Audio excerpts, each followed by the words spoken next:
Happy Sunday. We'll call this video day 2 of the apparent end of the world. I'm supposed to be going to church today, but they closed that down a couple days ago. We're not going to be having services for the foreseeable future. I'm hoping it's only a couple of weeks. It'd be nice if this thing peaks and then sort of goes away, if all of this craziness that we're doing is going to work, and then we don't really, and then it'll start to go decelerate. We're not in the acceleration phase, apparently, according to an article I read. We're still in initiation phase. If you don't know what I'm talking about, look up the CDC website as far as the stages of an epidemic. There's like 4 or something like that, and we've recognized it, and now we're in initiation, and some states are in acceleration already, but we aren't, and then there'll be a deceleration. So that was interesting to read. That helps me to feel like I understand a little better. I don't understand this situation with the toilet paper. I saw this funny thing on YouTube yesterday that people in first world countries don't know what to panic about.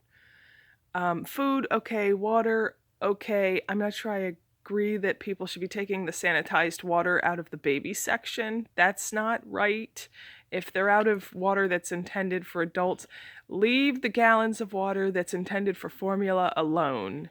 Okay? But this toilet paper thing, I know it's gross, and I've said this before, but you don't need toilet paper to survive. You don't. Okay? As long as the electricity is running, worst comes to worst, you could jump in the shower. But seriously, before toilet paper, people used pieces of cloth and leaves and stuff like that. And I'm sure you've done this on camping trips. And if you're not used to going to the bathroom without toilet paper, I can understand it would be a concern, but it is not the biggest concern there is. For me, what am I concerned about? Well, I don't think Charlie is at risk of having complications if something were to come here, if the coronavirus were to come here. He could get it. He's more at risk of passing it to more vulnerable people. And I think even I am not necessarily at risk for needing to go to the hospital, but I am concerned, what if I did end up at the hospital?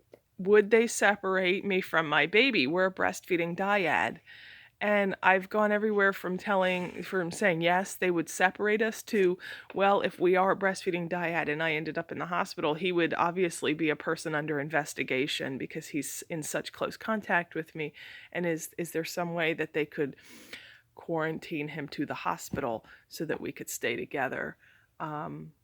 Because as far as I know, they don't think that the virus can be transmitted through breast milk. And even if it could, if I got sick, by the time I sought help, he would have already have been seriously exposed. So, my concern is that they won't recognize that there's no point in separating us and to let us stay together. But then I guess there's laws. If I'm at the hospital as a patient, he may not be allowed to stay with me, because, when people are inpatients at hospitals, they're not allowed to have kids with them. But maybe they would make an exception in this situation.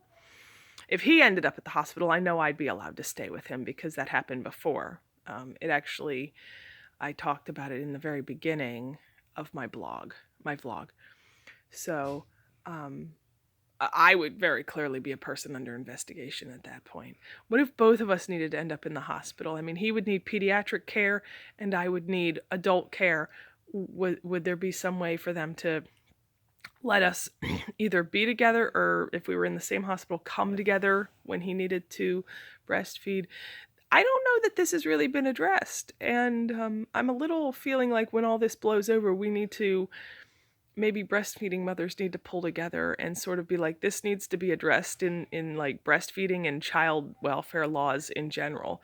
What happens when a mother needs to go to the hospital and the baby either has been exposed to whatever she's fighting or she's not contagious?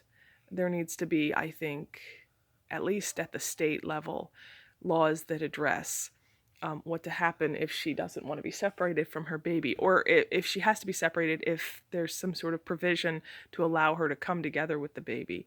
I mean, yes, they'll provide a pump, but there's a lot of research as far as like the feedback that her body gets from the baby actively breastfeeding, and the saliva and everything like that. Her body's able to know what's going on with the baby and to adjust her breast milk accordingly.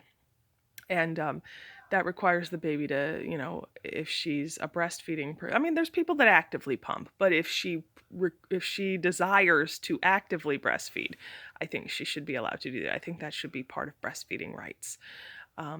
This has not happened to me, but I just wonder if it's happening to somebody out there right now. So there's that. I mean, or at the very least, allow her to come together with her baby once or possibly twice a day and pump the rest of the time. But at least there's that feedback at least once a day that would help her breast milk to be appropriate for whatever situation is going on. And right now, that's the coronavirus. But that hasn't happened yet, but I'm just wondering if we need to, think about that. Not right now. We've got more than enough stuff to think about, but at some point we need to think about what to do about that when this kind of stuff comes up in the future. So I guess that's where we'll go with that. I was breastfeeding right now. That's why I'm so close. I didn't want, the yahoos just hanging out on the internet. I mean, in public it's one thing, but on the internet, stuff stays on the internet. So I didn't want to, give fodder to the weirdos out there. So we'll stay with that because the post is already starting to run a little long. So happy Sunday, stay well. And if you breastfeed, try very much to stay with that baby. All right, see you around.